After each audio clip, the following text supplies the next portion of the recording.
Agora nós vamos ver a respeito do Salmo 110, que é um outro salmo que tem vários versículos proféticos dentro dele.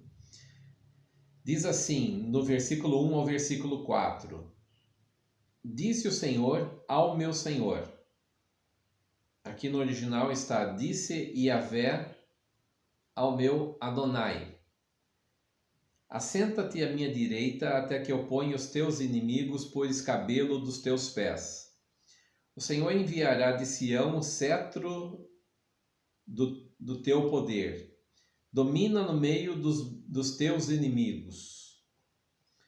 O teu povo apresentar-se-á voluntariamente no dia do teu poder, em trajes santos, como vindo do próprio seio da alva. Será o orvalho da tua mocidade. Jurou o Senhor e não se arrependerá. Tu és sacerdote para sempre, segundo a ordem de Melquisedeque. Eu quero ler agora numa outra versão que fala a versão transformadora.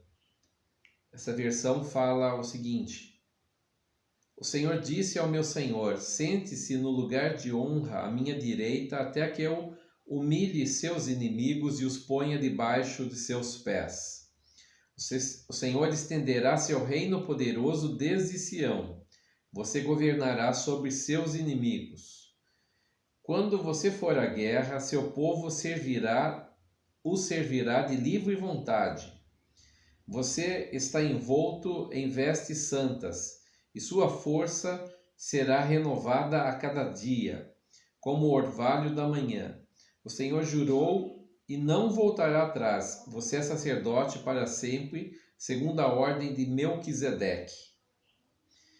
Melquisedeque foi um personagem, ele era rei de Salém, ele era tanto rei como sacerdote da cidade de Salém, que futuramente se tornou Jerusalém, da onde sai a palavra Salém, Jerusalém.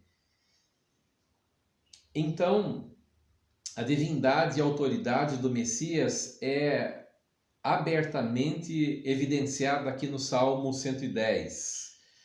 Nós vimos no Salmo 2 que fala que ele é o grande rei sobre toda a terra e ele é o Messias. Agora aqui, além dele ser chamado de Messias, ele é chamado de Adonai. Porque está atestando o Salmo 110 um diálogo entre Deus e Deus. Davi escreve: Disse o Senhor ao meu Senhor: Assenta-te à minha direita até que eu ponha os teus inimigos por escabelo dos teus pés. Jesus usa isso lindamente contra os fariseus. Vamos ver Mateus capítulo 22, versículo 44. É dito assim: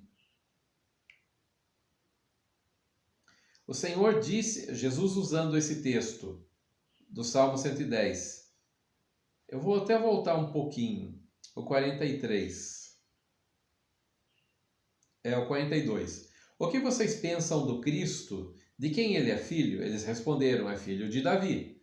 Jesus perguntou: então por que Davi, falando por meio do Espírito, chama o Cristo de meu Senhor? Pois Davi disse: o Senhor disse ao meu Senhor: sente-se no lugar de honra à minha direita, até que eu humilhe seus inimigos debaixo de seus pés. Portanto, se Davi chamou o Cristo de meu Senhor, como ele pode ser filho de Davi? Ninguém conseguiu responder, e depois disso não se atreveram a lhe fazer mais perguntas. Aqui então, Jesus mesmo evidencia que o texto está falando sobre o Messias, e ele é chamado de Adonai. Adonai é um termo divino, irmãos. Adonai não era usado para qualquer outra pessoa que não fosse Deus.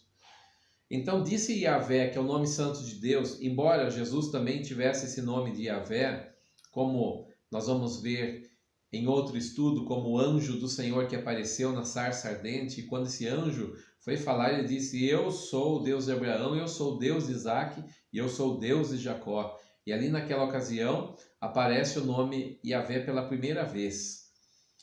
Então, ele diz assim: é como se ele é filho de Davi, como ele poderia ser ao mesmo tempo Senhor de Davi, porque Senhor quer dizer Adonai de Davi, Adonai, ou o Deus Senhor de Davi, porque filho quer dizer como se fosse simplesmente alguém que nascesse fisicamente, ali fosse descendência.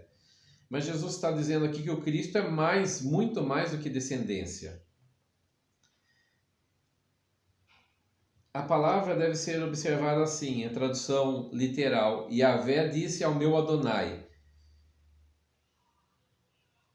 Yahvé corresponde literalmente à declaração do Senhor dizendo eu sou, quer dizer eu sou. Sempre que a designação Yahvé é usada na Bíblia, em todo o Velho Testamento, ela se refere ao grande eu sou. O termo Adonai é usado para designar a suprema posição de Deus como Senhor.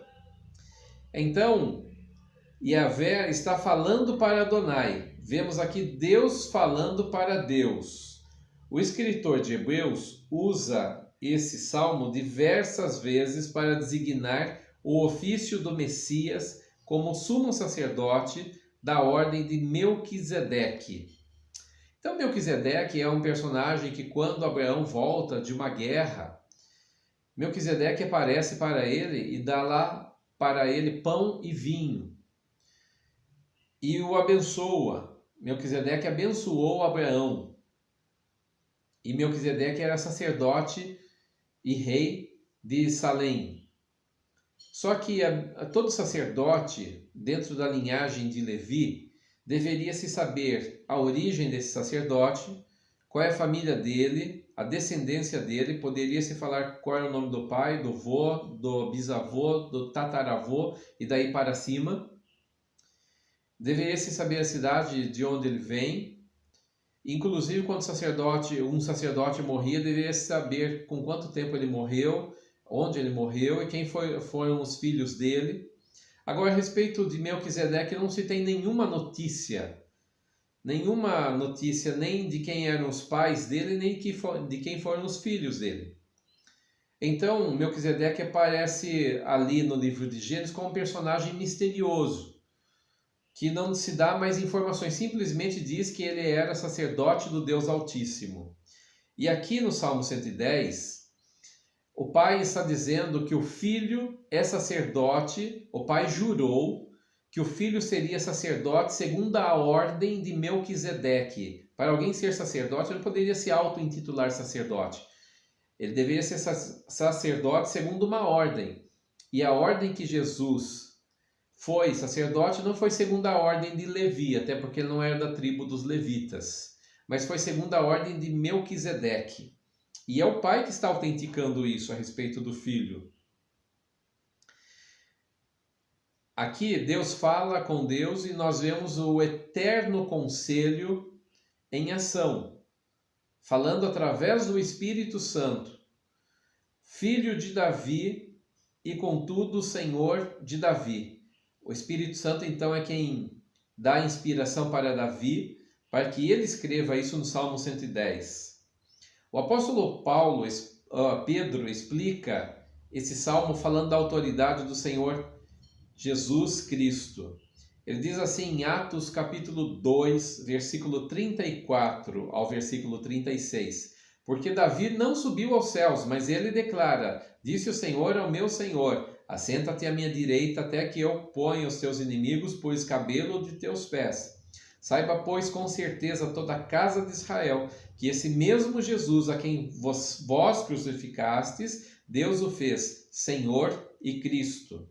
O apóstolo Pedro, em referência ao Salmo 110, ele diz que o Senhor disse ao seu Senhor, senta-te à minha direita até que eu coloque os teus inimigos por escabelo dos teus pés. Ele está se referindo a Jesus, recebendo a autoridade do Pai Celestial para ser o Senhor dos senhores.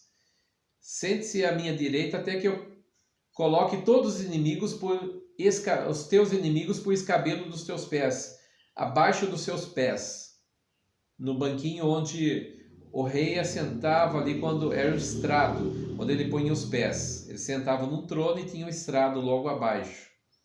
Então, o texto está dizendo que os inimigos do Messias serão colocados abaixo dos pés dele, que ele repousaria os pés sobre ele. Mesmo se esvaziando da sua glória, Jesus, e assumindo a forma de servo, Jesus nunca deixou a sua autoridade divina. O Salmo 110 atesta isso. Não há outra posição para Jesus. O servo Jesus, ao mesmo tempo que ele é servo, ele também é Senhor absoluto sobre todas as coisas. E é constituído por Deus Pai como Senhor sobre todas as nações. Ou Jesus Cristo é reconhecido como Senhor das nossas vidas, ou então nós estamos desprezando Ele. E quando estamos desprezando, nós estamos em desobediência direta. E aqueles que desobedecem o Senhor, o texto aqui do Salmo 110 está dizendo que Deus vai colocar todos os inimigos de Jesus por estrado dos seus pés, abaixo dos seus pés. Vai humilhá-los. Promessa de que Jesus Cristo voltará e exercerá sua autoridade sobre os reis ou sobre os reinos dessa terra. É certa. Todo cristão pode e deve desenvolver amor e intimidade espiritual com Deus, mas sempre sabendo que Ele é Senhor e que Ele é santo, e nós devemos sempre obedecer. Ele é o Senhor e nós somos os servos. Ele manda e nós obedecemos. Amém.